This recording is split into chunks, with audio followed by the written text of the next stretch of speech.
you. Seniors, you may be seated. All right, I got my tissue. I just gotta tell you, I gotta start using it already. That was beautiful, and you guys look so amazing. Good evening, and welcome to Walden High School's commencement ceremony to celebrate and honor the class of 2022.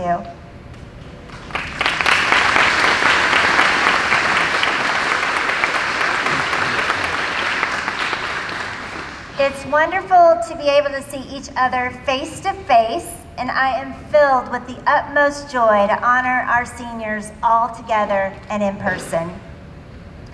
Before we begin tonight's celebration for our graduating seniors, I would like to take a few moments to recognize our faculty and staff who truly made this day possible.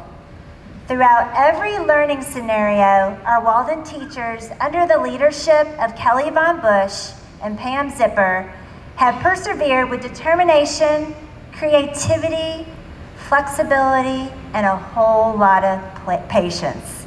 These extraordinary individuals, initially unvaccinated and anxious like all of us, never wavered from continuing to educate our children any way they could with little to no preparation due to the pivots imposed upon them by the school, local, and state mandates. Walden faculty and staff, I would like to publicly thank each and every one of you. Please stand for a much-deserved round of applause.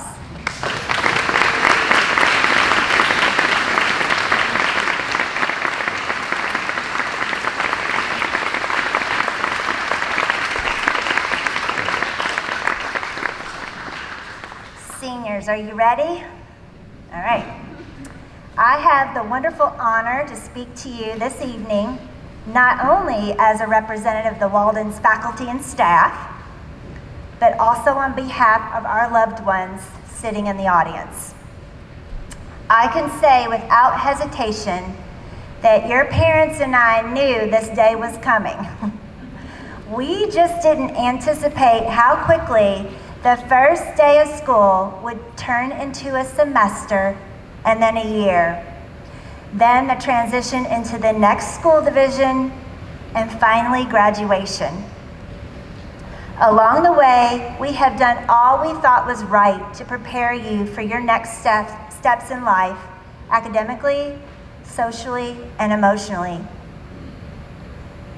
Our friends and family in the audience sitting before us this evening, I want you to know that this is an amazingly confident group of 18 seniors whose passions, talents, and determination will elevate any community with their contribution. It has been an absolute joy to watch them grow and excel as academics, engineers, advocates, activists, leaders, athletes, school record breakers, gardeners, musicians, caregivers, singers, artists, and actors. Seniors, I recently stumbled across a quote that reminds me of you. The quote reads, "What lies behind us and what lies ahead of us are tiny matters compared to what lives within us." What lives within each and every one of you is quite remarkable. You will be remembered for your kind, steadfast, and grounded nature. Your calming presence has admirably led the other students of this school with dignity and grace through all facets of school life. From your sportsmanship to the way in which you treat and nurture the environment, we can always count on you to exemplify Walden's core values of curiosity, community, respect, and responsibility. You bring an immense amount of sunshine to our days and delight us with your sense of humor and overall zest for life. You should have seen them at rehearsal. I'm telling you, it was hilarious. I was surprised, Ben, that we didn't get a little dancing down there. No? Okay. Maybe on the way out? Okay. You are passionate and serious about your causes, while in the same breath, you are hilariously entertaining and fun. You will graduate Walden with a legacy of compassion for all those that you encounter, and in the same breath, give us a sense of hope that you will impact the world for better. Even though we will miss you tremendously, we can't wait to see what the future holds for you and look forward to watching you go confidently in the direction of your dreams, living the life you have imagined. Who is that? Come on, tell me who that was. The quote. Who? Thank you. The hard part is that none of us can imagine this school, or for me personally, our day-to-day lives without you. I will dearly miss you.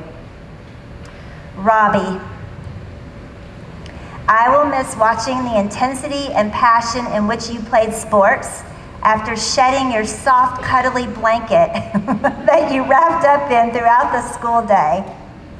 You have been a wonderful addition to our Walden family, and your connection with the kindergarten through 12th grade students has been invaluable. I want you to know that you always have a home with us. Bella. I will miss your passion and the way you care deeply for animals, your family, and friends. Your creativity is endless, and it has been an absolute pleasure to watch you excel academically, artistically, and athletically. You are deeply honest and have a heart of gold, and that seems to be endless in the ways you give of yourself and to others. Devin. I will miss seeing you tinker and construct in the robotics lab every chance you get. I will also miss watching your excitement for VEX robotic competition shine through when speaking to prospective students and their families. Even though families couldn't see these robots in action, you brought them to life through your wonderful explanations while we were on tour. Thank you. Isaac. I will miss your daily dose of good morning.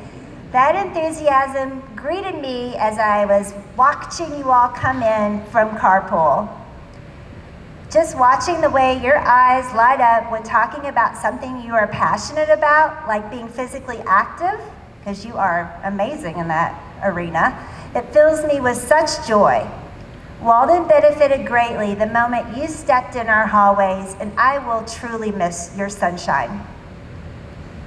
Liam, I will miss your calm and steady demeanor at school. You appear to have an unshakable confidence whether you are in the classroom or hanging with friends.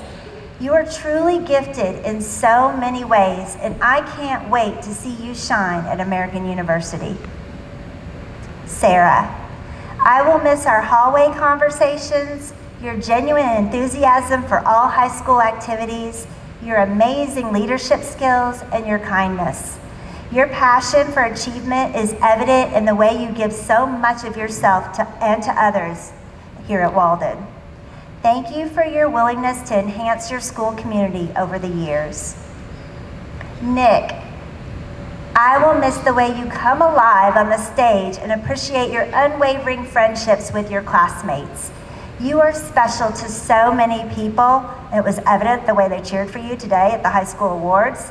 And I want you to know that you are always a part of our Walden family, and we're always here for you.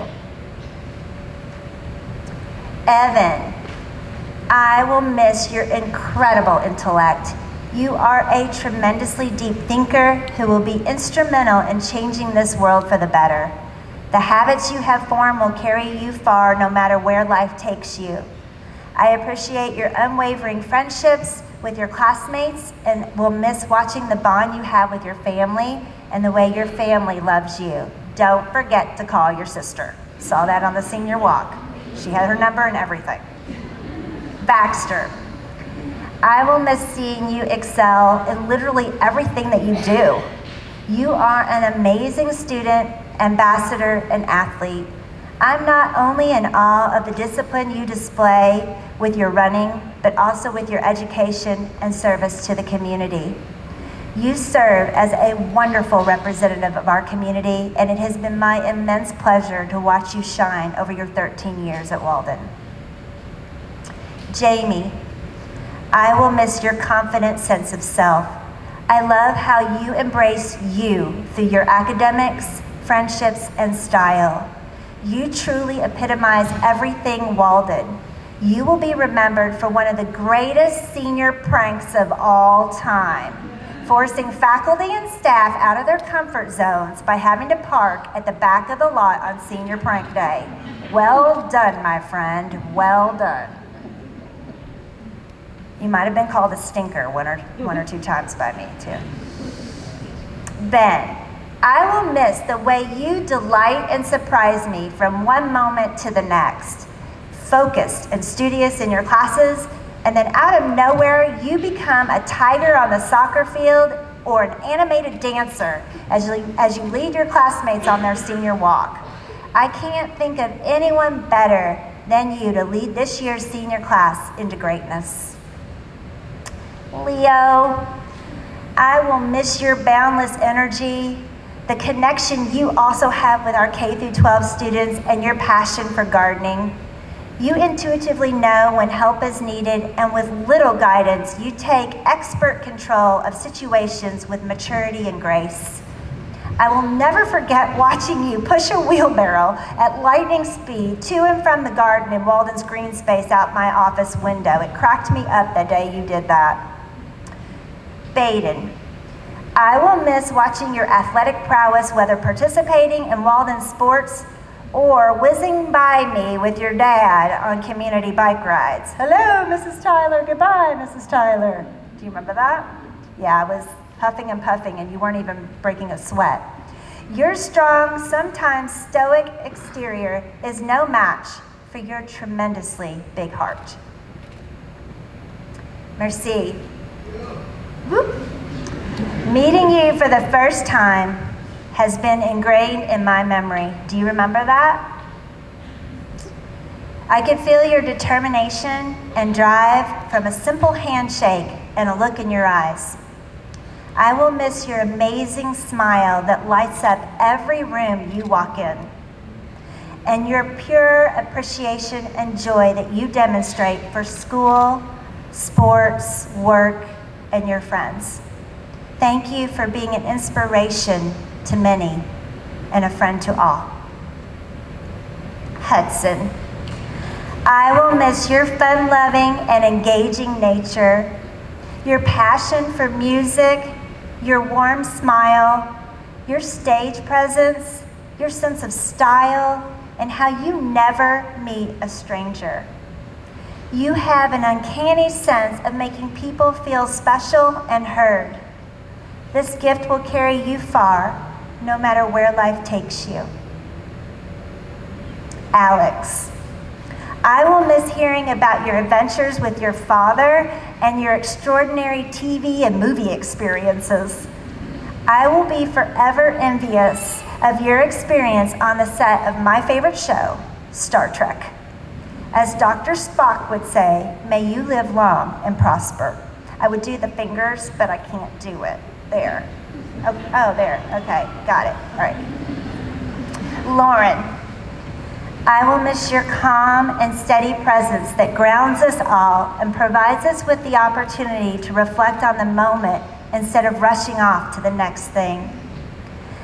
I will miss seeing your determination for fairness and equality, always coupled with absolute kindness and respect for those around you. Mitchell, yours is a little longer, and I'm sorry, and I know you're going to be mad at me. Mitchell, you are my heart.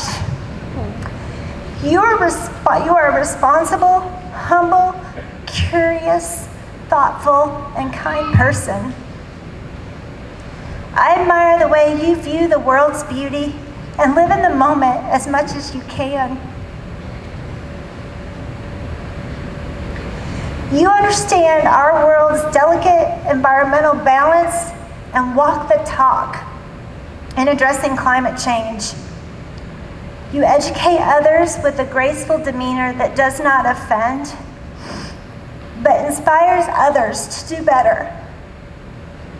I will miss our long hikes, our trusted conversations, our hugs in carpool. You give the most amazing hugs. And for me, being genuinely surprised and delighted in seeing your latest artwork displayed in the hallways that you conveniently forgot to mention you created in Mrs. White's art class. But most of all, Mitchell, I will miss not having you a part of my everyday life.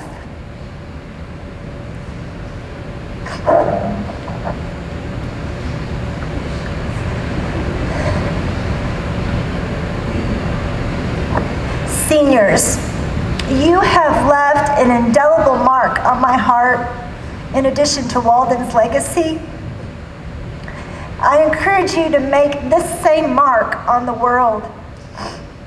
Have a wonderful evening and always learn something new. Congratulations. I am so very proud of each and every one of you.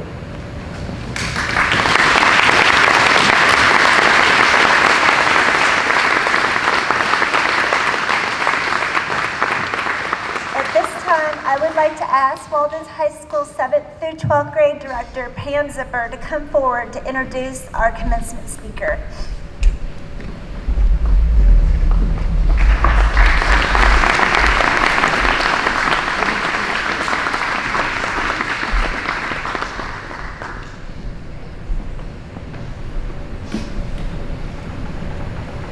Whew. Well, I'm glad she made that easy to follow. So, tonight, Antonio Pantowa will be our commencement speaker. He is a Hispanic, Italian, multi-award winning writer, director, and fine art photographer. Antonio was homeless, living in a car in his teens, and never made it past the 8th grade.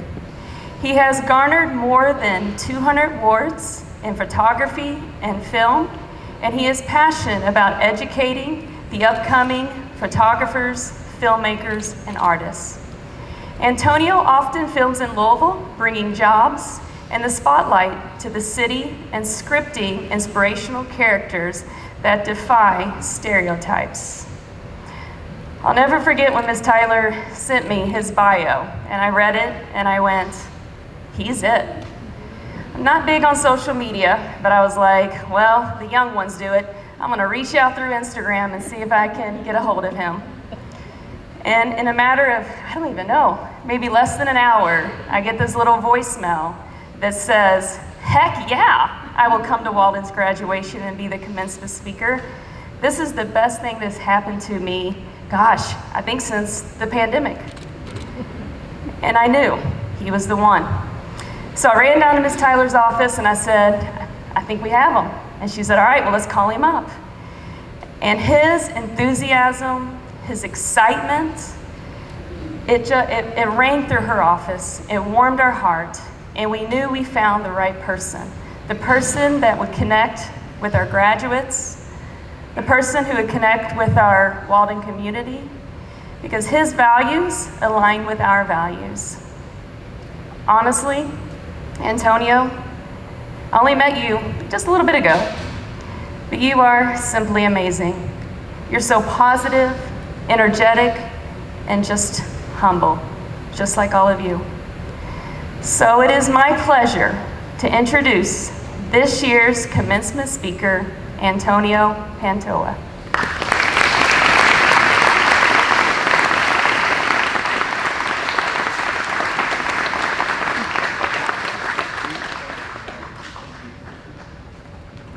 Thank you guys so much for having me. This is for you guys. What's in this bag? There are hearts on it. Ignore those, but I do. I love you. Getting my speech out. All right. So, hi, I'm Antonio Pantoja. I'm an underqualified son of an immigrant father and a drug addict mother. I didn't make it past the 8th grade, and I lived in a car by the time I was 15 years old. I don't deserve to be here today, but it's my greatest honor to be standing before greatness like you guys. I almost didn't make it here today. And when I say that, I mean that I almost died 2 weeks ago. But I'm grateful to be here and to have a second chance at life. So 2 weeks ago, I had a heart attack. It was the widowmaker, meaning my main artery had 100% blockage, and it doesn't show up on a standard EKG. So if you go into the hospital, you appear to be fine. Your heart isn't beating irregularly. They have to do further testing to determine that you are in fact having a heart attack. And I don't fit the normal description of somebody having a heart attack either. I don't smoke, I don't drink, I've never done any drugs in my life. I eat clean, I go to the gym every day. In fact, the heart attack happened at the gym. But when I went, they put me in the ICU overnight, transported me to Audubon in an ambulance to the heart specialist where they did heart surgery on me immediately. So 2 weeks ago, I had heart surgery. I say all this to say, you could be doing every single thing right in your life, but the universe might have different plans for you. But don't focus on obstacles. More on this later. I'm going to touch on that a bit later. And I'll say it again, don't focus on obstacles. Is it cool with you guys if I give some stuff away? I like to give things away at every time I have a speaking engagement. It's just t-shirts, but it's from my movie, One Must Fall. So, really quick, who's a large? Can you come up and get this? Just come and get it. Come and get this. Who's a large?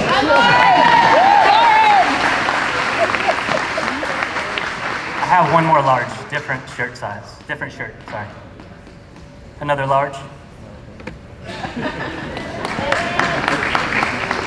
Who's a medium? I need a small and 2 mediums. Medium, that's very cool of you. Who's a small? Small? Nobody's a small? And I think I have one more medium. So that's a lesson, okay? So I like to give things away, yes, but that's a metaphor. Some of you guys sat there and you really wanted to come up and get it. You're a medium, you're a large, you're a small, but you didn't. You know, and that's a lesson. You have to come and get it. In life, you have to come and take it. Otherwise, you're gonna watch everybody else in this life come and take it. And that was really cool what you did. You looked out for your friend too. It's awesome. All right, so I'm gonna proceed on. But I like to keep you guys on the edge of your seat if I can. I keep it interesting. All right, so I hate reading from paper, but I wanna make sure that I get every word right. I'm very nervous. I don't like reading from paper. I usually don't read my presentations. I'm much better at winging these things, but I wanna make sure that I don't miss anything at all. I want to get you every word. I've collected all of the greatest advice that I've received throughout my life, and I want to give that to you now. First, thank you to teachers. These are people who have dedicated their lives to helping you succeed. Remember that always. You will encounter lots of teachers in life. They won't all be educated. You can learn from anyone despite what their job title or annual income is. So please, don't stop learning from people. Please don't look down upon anyone. The only time you should ever look down on someone is if you're helping them up. And if you've seen any level of success, it's your duty to send the elevator back down to bring someone up with you. My mentor, Lee Kuiper, taught me that. Although I didn't go to school past the 8th grade, I've had many great teachers in my lifetime. But my greatest teacher that taught me my biggest lesson was an immigrant laborer who spoke with a thick Spanish accent. My dad came here from Peru when he was 19 years old. He didn't speak English when he first arrived, but he never passed up a chance to talk to every single person he encountered and make them his friend. Even when people judged him, and I saw people judging him, it didn't matter to him. I used to ask him, "Dad, why do you talk to every single person you encounter?" And he said something so profound that it changed my life forever. He said, "Son, it doesn't matter if it's the gas station cashier or the person who signs my paycheck. I treat everyone with the same respect. You can learn from anyone." And he said, "You know, one time I had a flat tire on the side of the highway and I didn't have any friends in America. It was a gas station cashier. Back then you didn't have cell phones or anything, any way to get a hold of anybody. It was a gas station cashier who I was nice to, who pulled over to help me when he recognized me. And that simple advice has carried me throughout my life.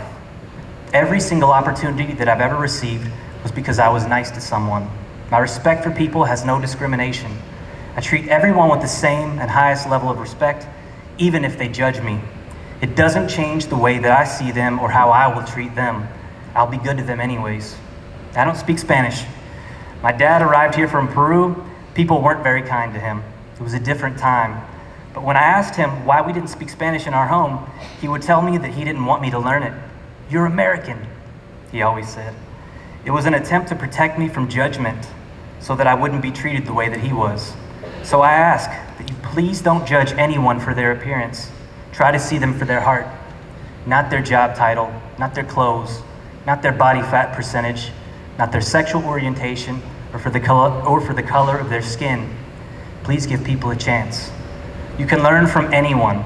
Don't miss an opportunity to learn from people. Once you start looking at someone's spirit instead of their appearance, they look different. Simon Sinek says the human body cannot comprehend the negative. He says, "I'll prove it. I'll give you an example. Don't think of an elephant." Did you think of an elephant? You did. You thought of one, right? We often reinforce things when we can only think of the negative. I can't pass this test. I can't get this job. I can't do this. I can't do this. I can't do this. Versus, I'm going to keep doing this. Pilots know this.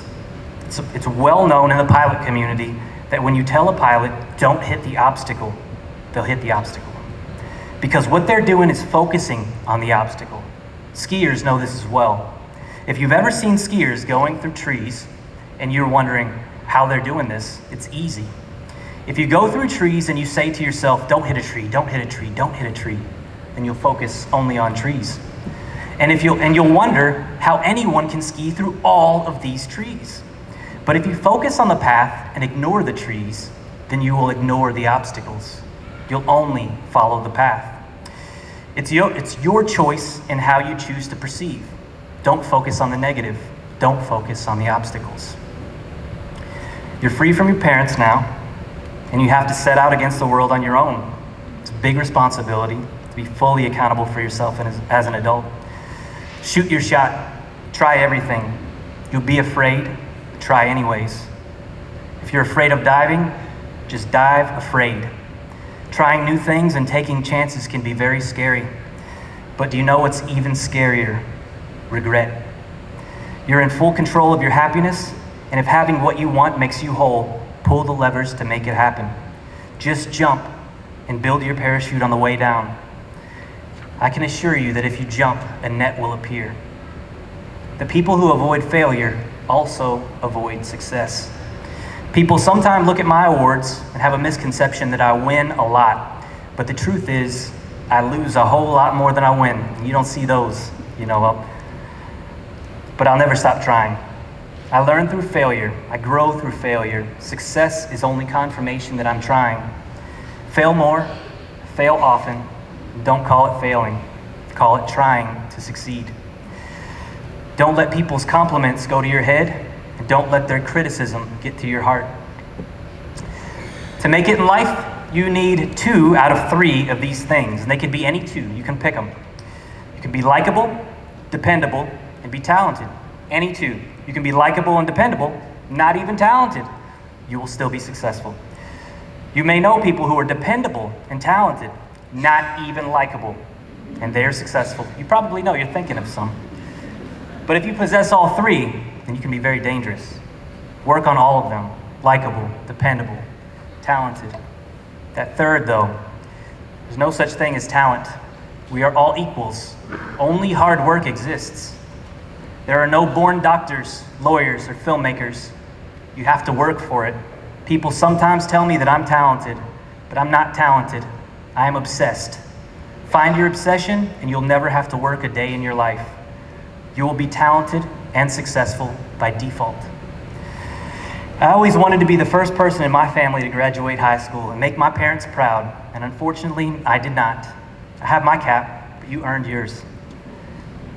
I didn't make it past the 8th grade. By the time I was 15 years old, I was living in a car, and life wasn't panning out how I'd hoped. In December 2009, I got a phone call from my little brother, Vinny. Antonio, Dad's not breathing. My father had a sudden heart attack, just like I did 2 weeks ago. I wrote this before I had the heart attack, by the way, and then I added, the heart attack part, which is so ironic. He was only 54 years old. When you see the casket close on your favorite person in the whole world, something in you changes forever. In some ways, it puts things into perspective and makes you better. My father passed away before I got a chance to make him proud of me. In June 2021, my mother would lose her battle with addiction. The call came in again from my brother Vinny. Before I picked it up, I already knew. She was buried on her birthday. I was left to explore this world alone with no real guidance. But my father gave me the best gift that has carried me through life in his absence. The message was received. And when he left this world back in 2009, a piece of him remained. I was kind to everyone. I made friends with everyone just like he taught me. And I continued to learn from so many people who ultimately became my teachers. They didn't know it, but everyone around me taught me something, even if it was a behavior that I did not want to learn. Be good to everyone, despite. People will judge you before you speak. People will be unkind. People may treat you with disrespect. Be kind anyways. I was always ashamed of my mother for being an addict. She was addicted to prescription drugs. I had never been involved in drugs in my life, but I'm an addict too. I just chose my addiction. I'm addicted to goals. I'm addicted to helping people. And you might be an addict too. Just make sure you have a healthy addiction. A single candle can eradicate darkness. Be that candle. People who constantly attack your confidence and self-esteem are aware of your potential, even if you are not. But just having one person believe in you can change your entire trajectory. I'm Antonio Pantoja. I'm an underqualified son of an immigrant father and a drug addict mother. But to me, they were so much more. They were my teachers, and I hope I made them proud just like all of you have made your teachers proud sitting alongside you today. Go out, conquer the world, learn from everyone, be kind to everyone, shoot your shot, and if you're not failing often, you're not challenging yourself enough. If you shoot for the moon and miss, you still land among the stars. Find a way or create a way, but never create an excuse, and never focus on obstacles. The person that you become on the way to accomplish your dream is more important than the dream itself. There is someone lying in a hospital bed begging God for the opportunity that you have right here, right now. What would you attempt if you knew you could never fail? Do it anyways. Doubt kills more dreams than failure ever will. Let your dreams be bigger than your fears, and your actions speak louder than your words. Thank you, guys.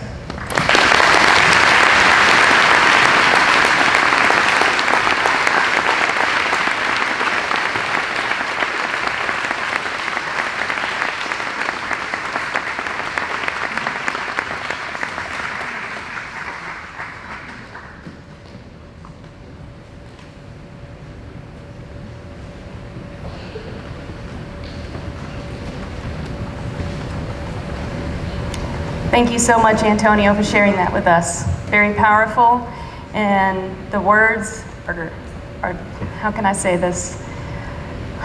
Man, they're words to live by. Powerful words to live by. Be kind to everyone you meet. Don't forget that, graduates, and everyone in this room. Well, I also have the pleasure of introducing our Salutarian today. How you doing, Ben? You ready? Benjamin Leonberger earned the privilege of speaking today because he worked diligently to become this year's class Salutatorian. In the fall, Ben is committed to attending Kenyon College. He plans to major in English. During his time at Walden, Ben played on both the soccer and tennis team. He was a member of both the Pride and Environmental Club. He also participated in KYA and CUNA, and was an active member of the National Honor Society. Anyone who knows Ben would not be surprised to find him with his nose in a book. Ben has a passionate love for reading, which led him to his two passions, physics and storytelling. Some of you may not know, but Ben is a huge X-Men comic book fan. I will read a short piece from one of his college essays. As a kid, I remember vividly my first X-Men comic book, The Dark Phoenix Saga. There is a moment in the book that tore me up and still does to this day. In the end, Jean Grey, intoxicated by ecstatic power, is tried for the mass genocide of an entire planet, a crime for which she is unquestionably guilty. The X-Men, determined to fight the whole Shire Empire to save her, make one final stand in trial by combat. Cyclops and Jean end up the last two standing, and just before they both fall, the story regards them. They were young, they were in love, they were heroes. Today, they will prove that beyond a shadow of a doubt. For Ben, these words on a page would forever change him. Not only were they so poignant, but they also taught him that in life, we can't be scared to fight the fights that seem unattainable. When self-doubt creeps its ugly head in, Ben reminds himself, I can do it. Today, I'll prove it beyond a shadow of a doubt. Each character in the series played an integral role in shaping who Ben is today. One of the most important things he learned was the importance of just being yourself. You're quite wise, Ben. I don't think I learned that till I was about 40. Whether it's getting lost in a novel, reading lectures on physics, teaching yourself calculus, or writing short stories, Ben truly embodies what it means to be a lifelong learner. There is no doubt that he will have a remarkable impact on this world. I know you can do it, and he will prove it beyond all shadow of a doubt. Please put your hands together and welcome to the stage our 2022 Salutatorian, Benjamin Leonberger.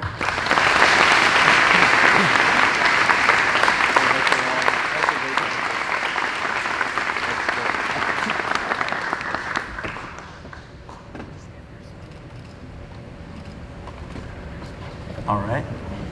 Brace yourselves, this might be a little bit long.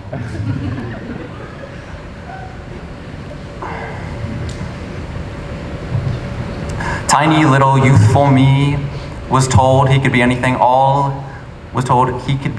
he wanted all his tiny little youthful life, and that to grow up brought about only an endless expanse of possible lives, and that I had but to pick whichever fit my liking. And I could respond that I wanted to be a cheetah, because at the time I did want to be a cheetah. And they'd respond, as in the naysayers, I suppose, with a mouth that sagged and say, a realist can't be a cheetah, which I suppose is true. But we cannot be wholly ourselves while working within the constraints set upon us by others. And I think that all of us, as in the whole senior class, went into high school in some way fundamentally different than we came out. And I think that when I went in, I assumed that I was like a sculpture, and that high school was like the sculptor, whose fingers were our machinating teachers, and whose palms were our closest friends, and which could mold us only so much as our flimsy structures would give. And yet I suffered through it, and what high school taught me was that I was only partly right. The sculptor has a conscience, and that conscience plays a more pivotal role than the hands that do the work, and what I learned was that I am both the sculpture and the conscience of the sculptor who shapes me. And so my revelation was, in simpler words perhaps, that I could consciously shape myself.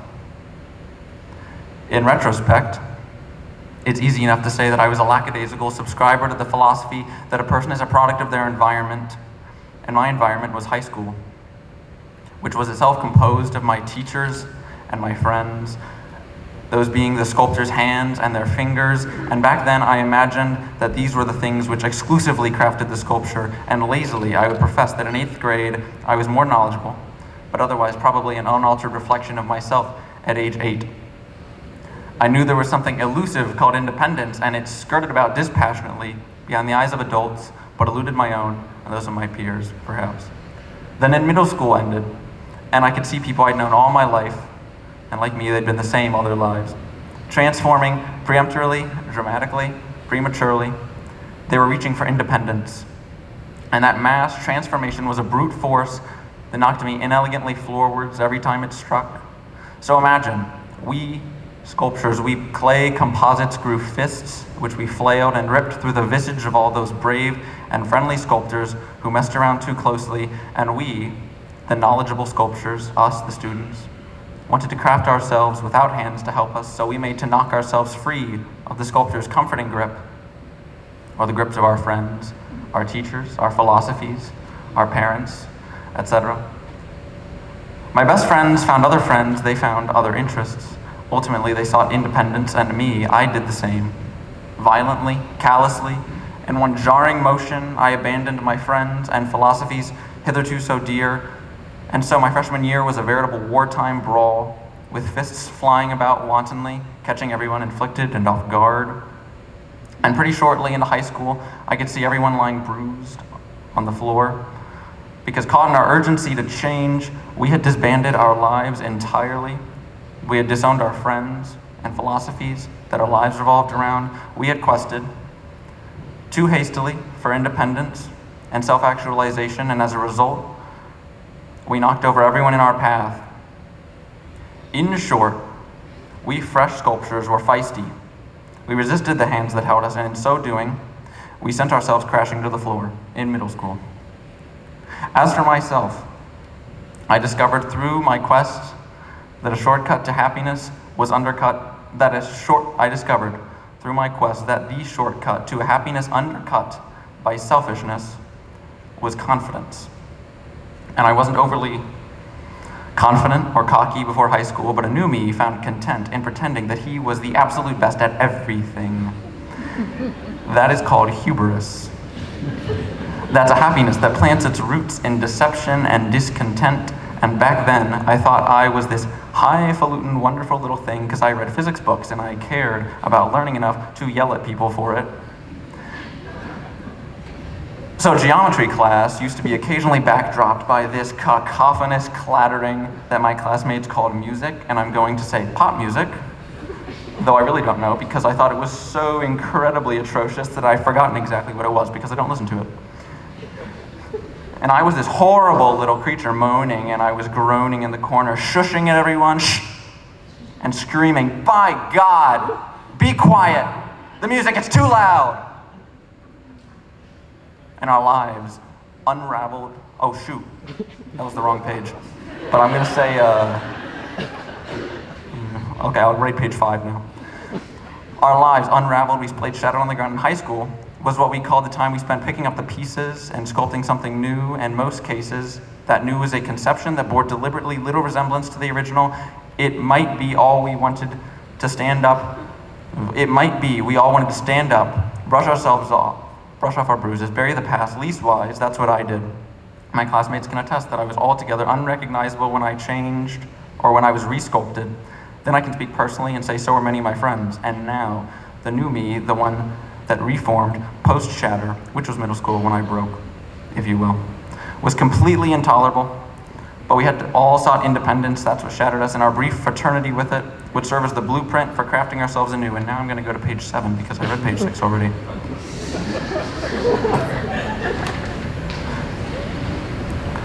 And to no one's astonishment, pretend I just read the anecdote.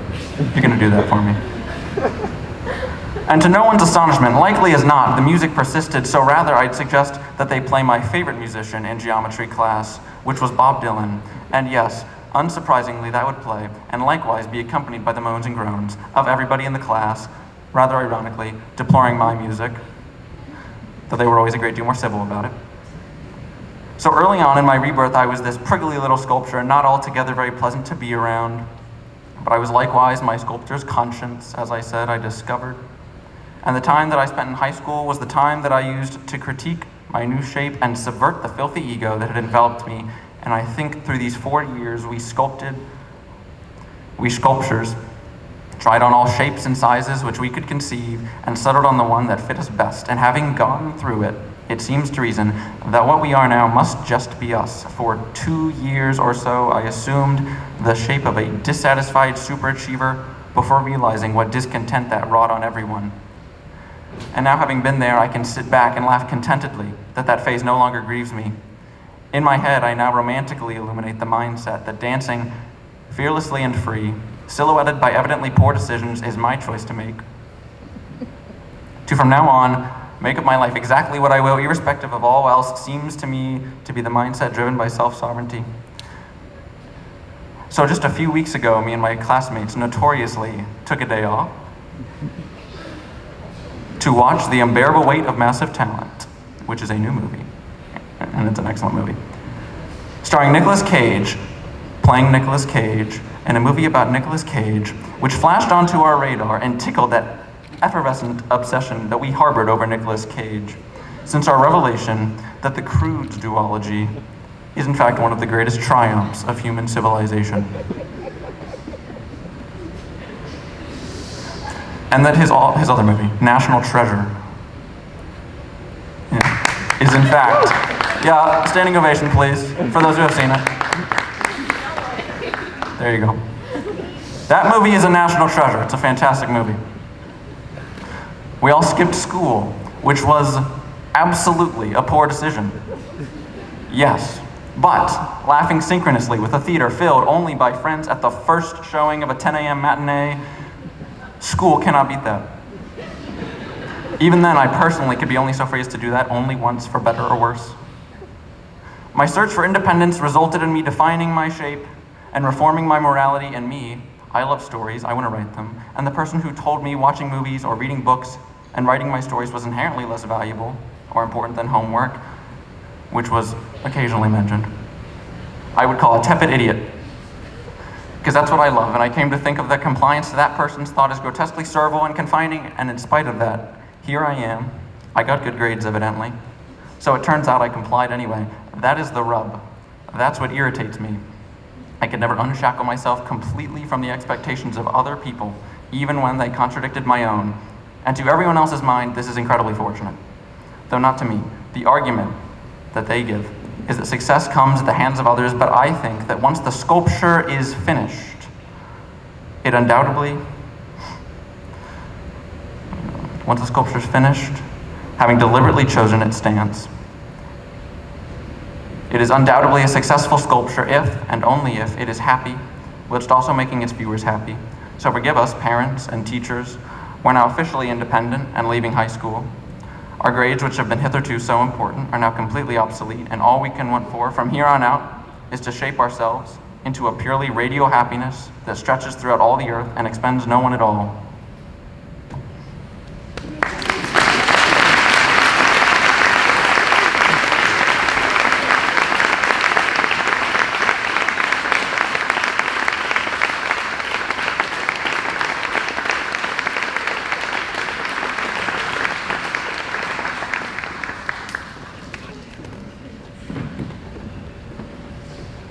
Ben, I can honestly say you sculpted the sadness right out of me. I'm back. Hear me roar. All right. I am pleased to have the honor of introducing this year's valedictorian, Evan Jones. Evan's list of accomplishments, honors, and services are endless. There was so much on that page. It was 4 pages long. And there's a time frame here, so I had to compress it. With an impressive course load, involvement in various athletics and other activities, Evan has attained the high honor roll throughout his high school career. Evan is a member of the National Honor Society and has received the President's Education Award. Because of his performance on the PSAT, Evan also received a National Merit Scholarship Program letter commending him on his test performance.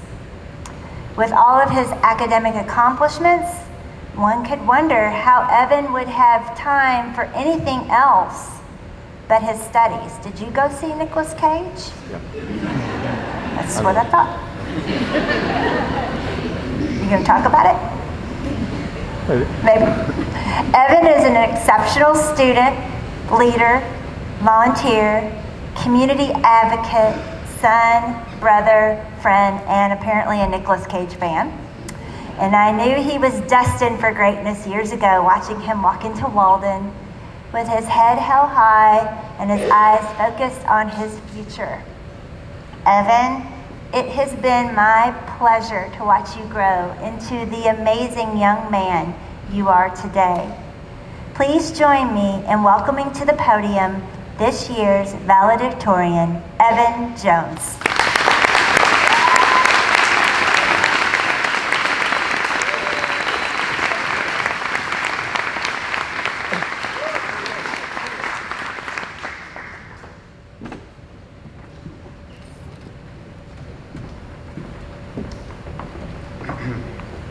Well, now that it seems that Ben has decided to just read my speech instead of writing his own, I guess we're gonna have to improvise here. I mean, any ideas? Oh, Webster's dictionary defines valedictorian at, never mind, I'm not gonna do that. But speaking of adapting to change and to one situation, that has been one major challenge that our class has experienced throughout our years of high school. Just as my dear Salutatorian has described our changes as individuals internally, so too have our lives changed dramatically as a whole externally.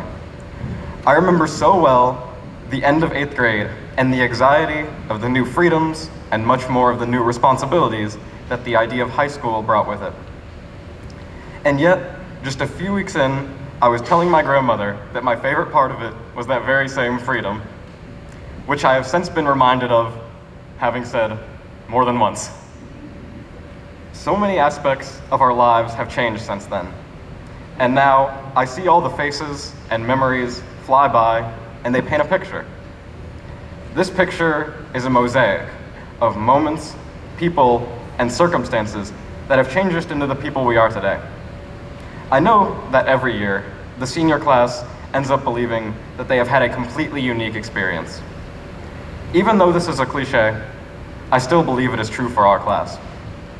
Previous grades have seen the end of their high school dampened in many ways due to the pandemic, and at the same time, grades following us have not known anything but a primarily interrupted high school experience. We are the grade that got to know the freedoms of high school compared to middle school before the pandemic, what high school was like being influenced by the pandemic, where our new freedoms were largely reined back in terms of social and classroom interaction, and finally, the return to a semblance of normalcy and a renewed sense of freedom just in time for high school to end all the same. And yet here we are.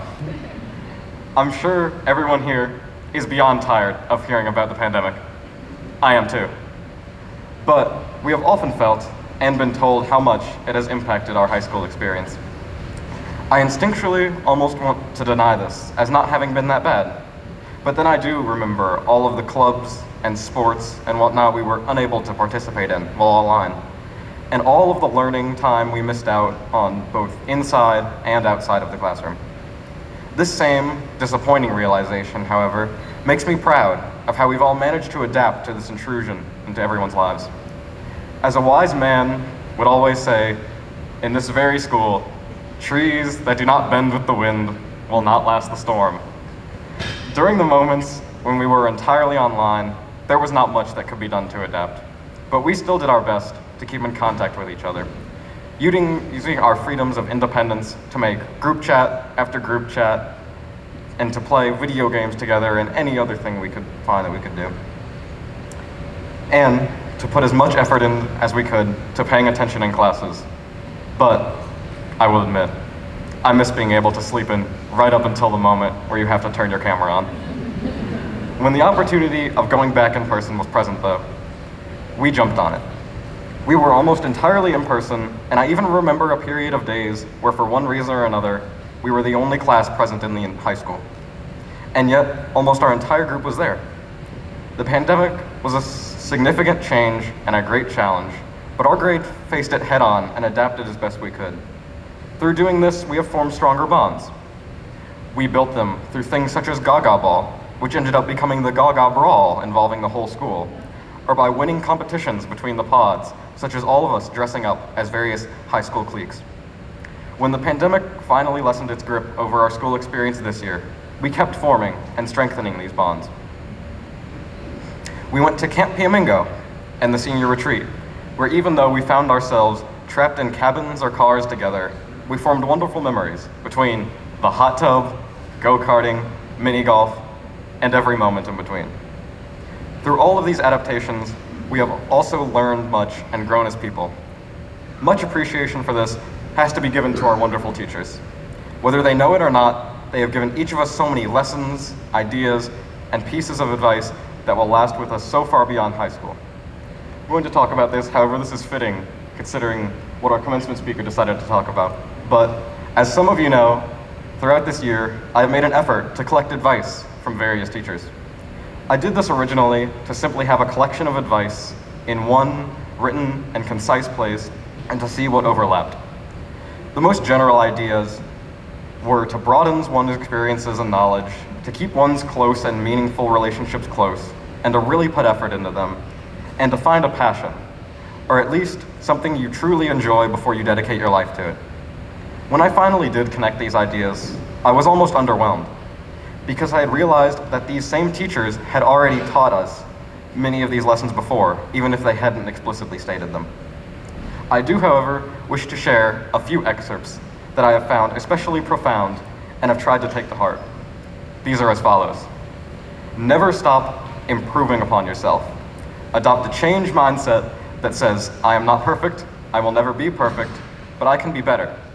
Instead of thinking and getting in terms of being good, think in terms of getting better. From Mr. Nygaard. Often friendships are made through common interests, but always make sure that they are people that are going to make you better. From Miss L. The purpose of life is not to be happy, but it is a wonderful way to live. From Mr. D. Spain. Treat yourself. From Dr. Combs, of course. And to reiterate it, just as it was reiterated to me, cherish relationships. They are all that really matter. This is a sentiment that most everybody talked about, but is directly quoted from Mr. Boland. All of our lessons, relationships, embarrassments, hard times, great triumphs, close bonds, wonderful moments, challenges, and responses to these challenges are now brought together in our mosaic. We now stand, just as my 8th grade self did, in front of a change substantially greater than all of our great changes before. I feel fear and anxiety over the encroaching responsibilities of total self-sufficiency and independence that are associated with the idea of college. But we will take all we have learned to heart from high school. We will overcome the challenges present in change. We will adapt, we will succeed, and I am looking forward to the new freedoms that are to come. I will now leave everyone here, but specifically the senior class, with a couple of my own pieces of advice, supported by my own lack of experience. No one has it all figured out, so don't fret. Unless you do, in which case, feel free to write a book about it, and I'll be sure to read it.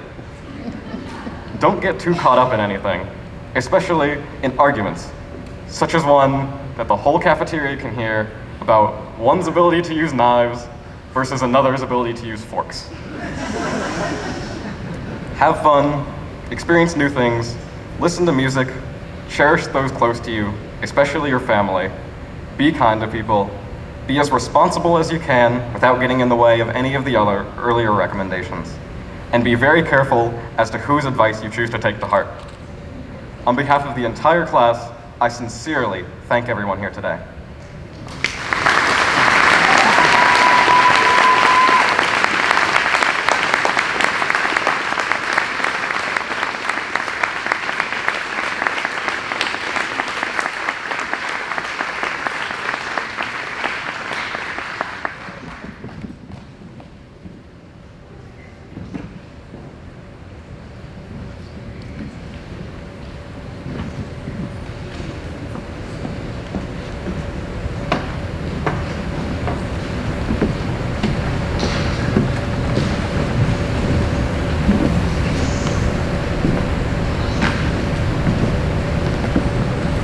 Will the graduates please rise?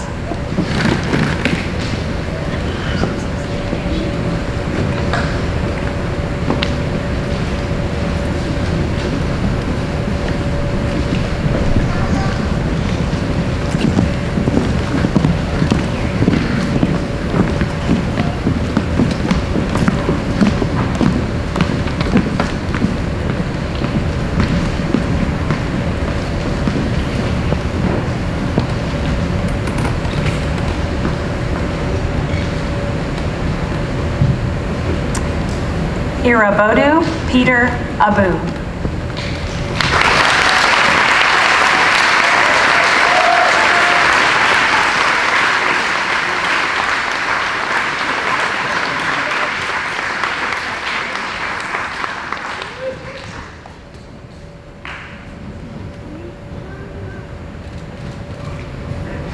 We're going to do a second one.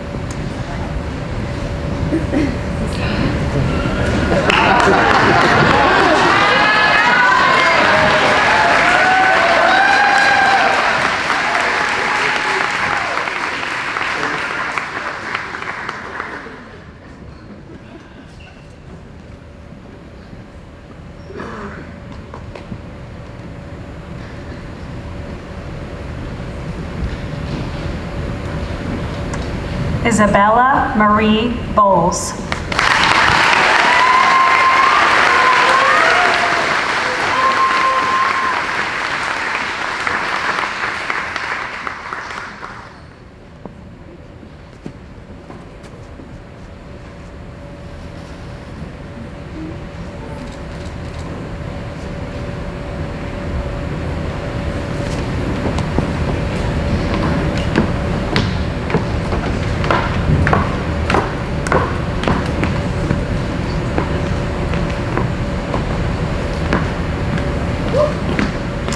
Devin Isaac Brandon.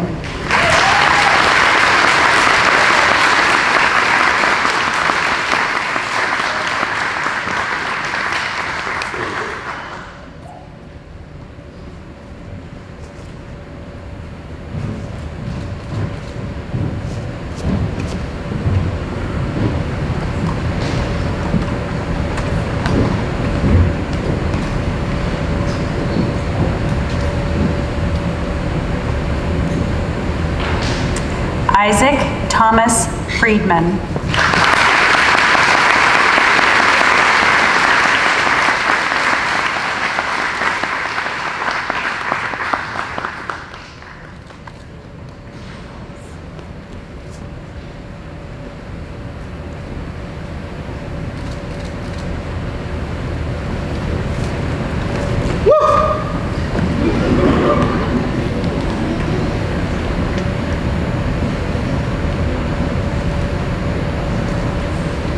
Liam Atticus Garvin.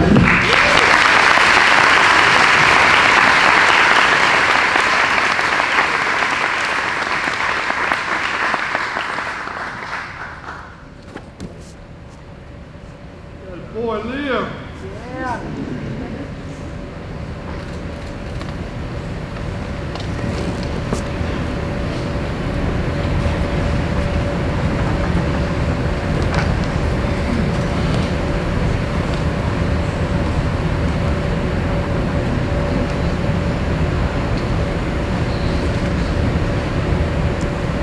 Sarah El Said Hassan.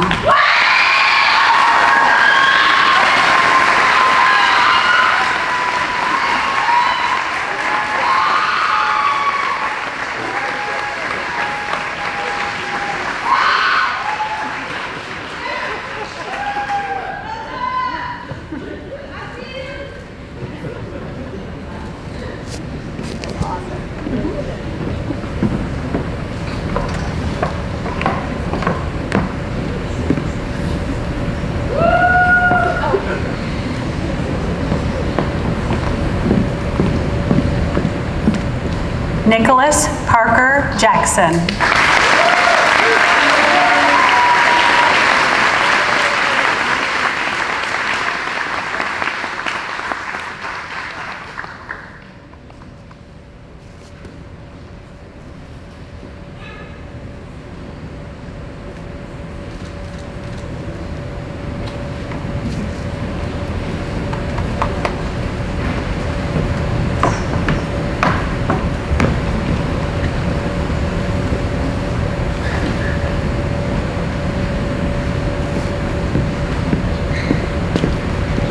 Evan Alexander Jones.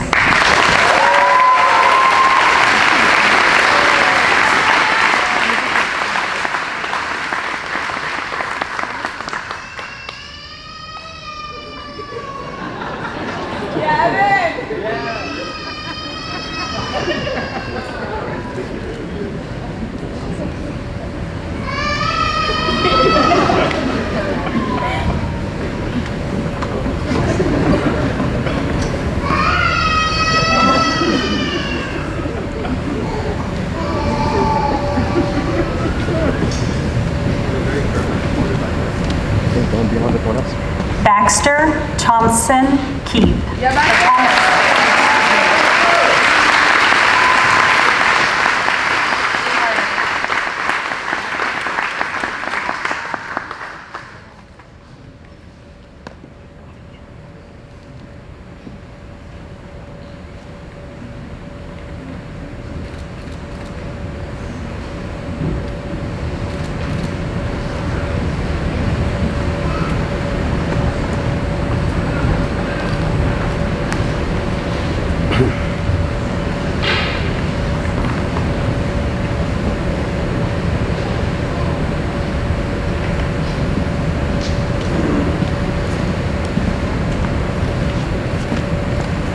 Jamie Russell Craft.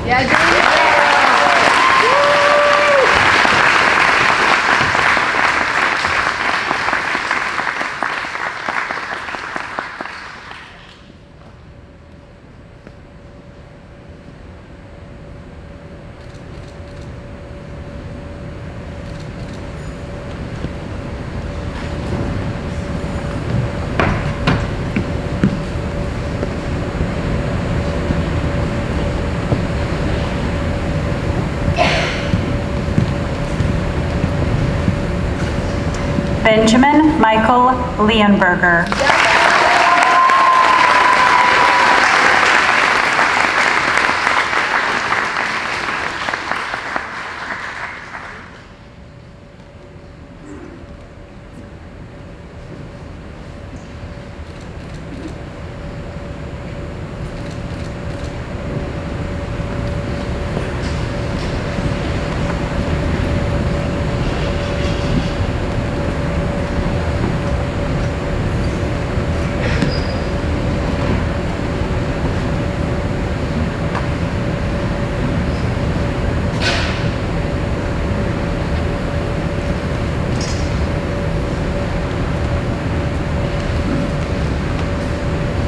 Leo Marcel Silva Mellon.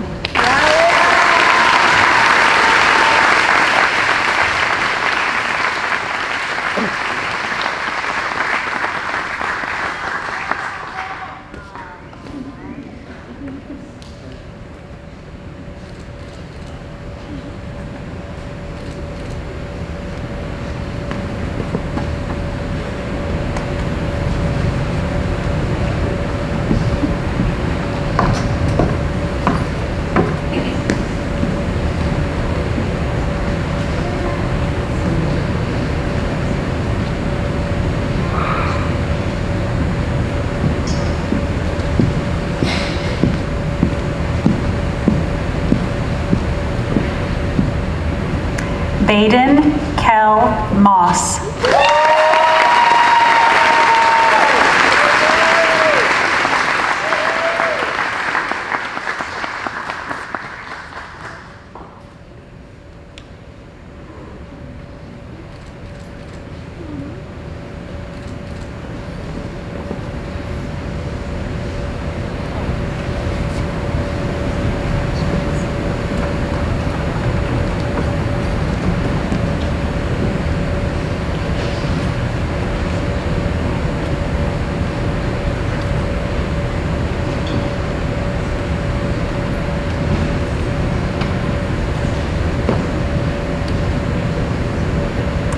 Di Merci Chizirungu.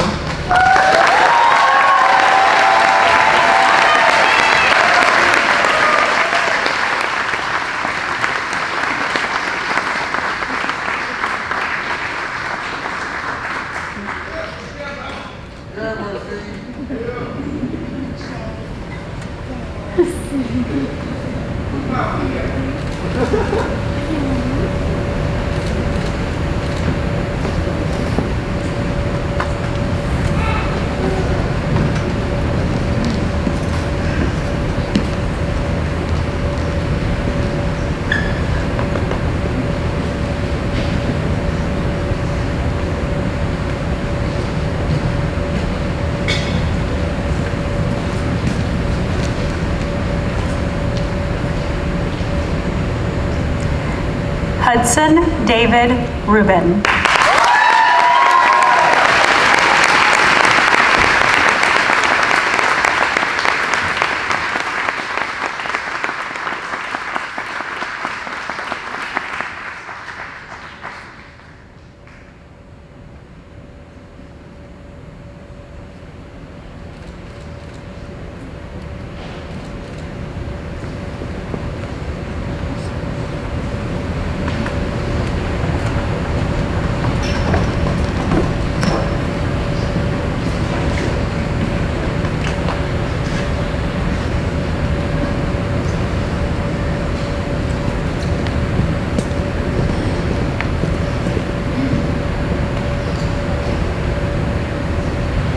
Alexander Von Tabor.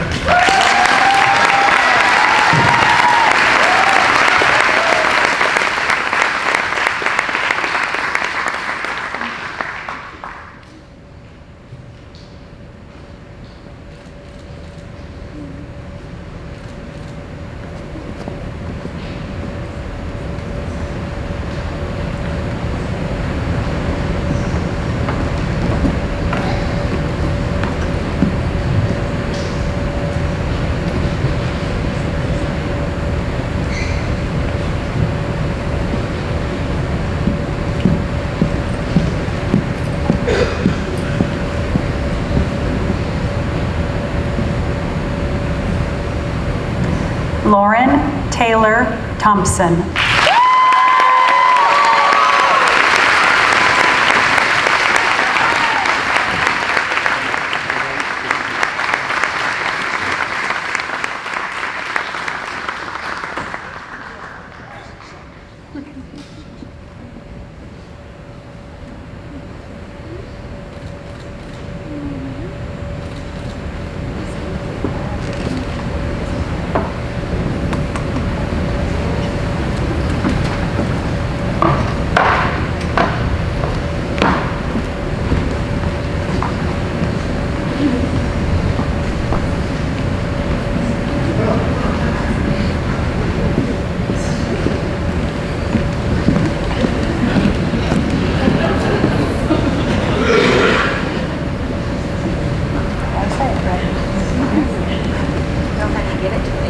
I can't control it. George Mitchell Tyler.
As you may have noticed, each senior was given a single yellow rose as they walked to their seats.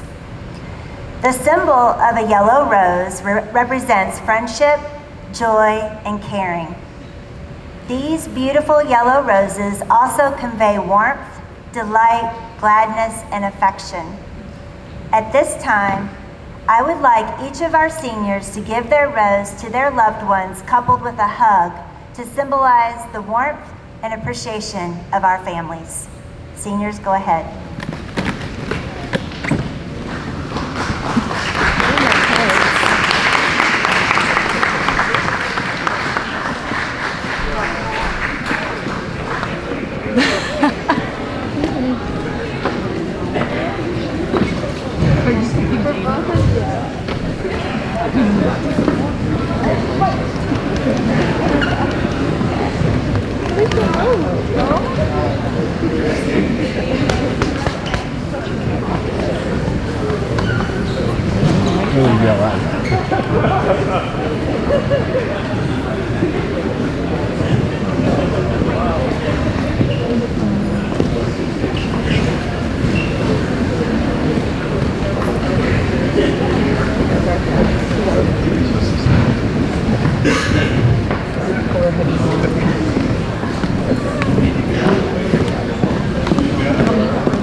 Thanks for coming.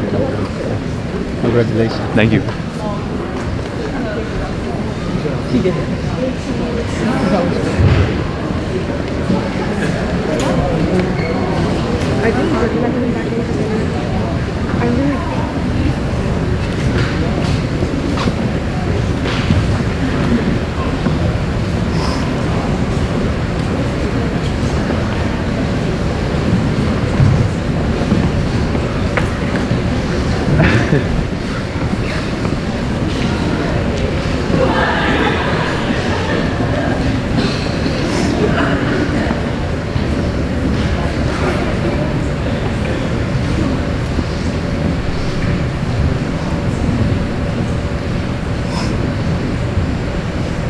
Seniors, can you please turn around and face your families? Seniors, you have received some final words of wisdom from those that have gone before you. You've had the opportunity to finally reflect on your time at Walden by hearing from some of your fellow classmates, and now your diplomas are sort of in hand. The long-awaited time has come to change your tassel from right to left, symbolizing your transition from candidate to graduate. Ladies and gentlemen, please join me in congratulating our 2022 Walden graduates.